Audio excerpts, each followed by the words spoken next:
In the quiet fields of Canaan, a young boy named Joseph tended his father's sheep. He was 17, full of life, full of dreams.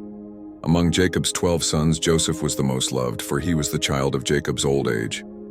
His father made him a robe of many colors, a garment so beautiful it made his brothers burn with jealousy.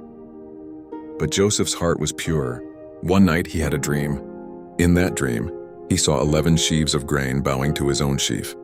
Excited, he shared it with his brothers, not knowing that his words would fuel their hatred even more. Later he dreamed again. This time the sun, moon, and 11 stars bowed to him. His father rebuked him softly, yet deep down he wondered what the dream truly meant. Days later, Jacob sent Joseph to check on his brothers who were feeding the flock in Dothan. As he approached, they saw him from afar, the bright colors of his robe shining under the sun, and their hearts grew dark. "Behold, the dreamer comes," one of them said. "Let us kill him and see what becomes of his dreams." But Reuben, the eldest, stopped them. "Shed no blood," he said. "Throw him into this pit instead." And when Joseph arrived, they tore off his robe and threw him into a dry pit. Their hearts felt no mercy. As they sat to eat, a caravan of Ishmaelite traders passed by on their way to Egypt. Then Judah spoke, "What profit is it if we kill our brother? Let us sell him." And so they sold Joseph for 20 pieces of silver, their own blood sold like a slave.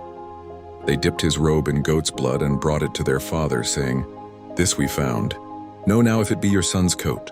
Jacob cried out in anguish, tearing his clothes. "Surely Joseph is torn in pieces," he wept. And for many years, he refused to be comforted. Meanwhile in Egypt, Joseph was sold to Potiphar, an officer of Pharaoh. God was with Joseph, and everything he touched prospered.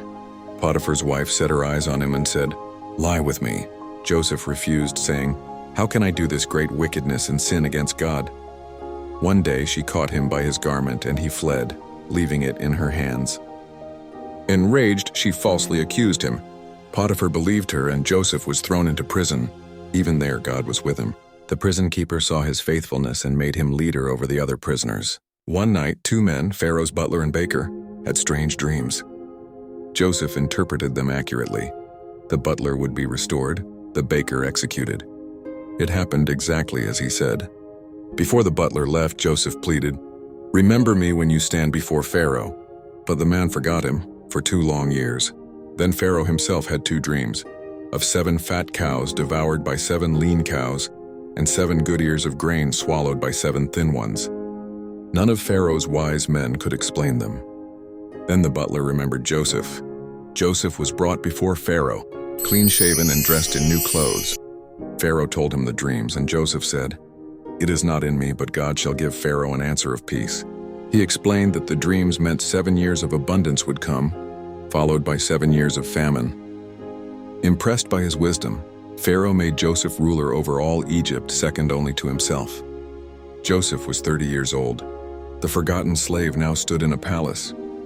The famine came not only to Egypt, but to all lands, including Canaan, where Jacob and his sons lived. Hungry and desperate, Jacob sent his sons to Egypt to buy grain. They bowed before Joseph, fulfilling the dream he had as a boy, but they did not recognize him.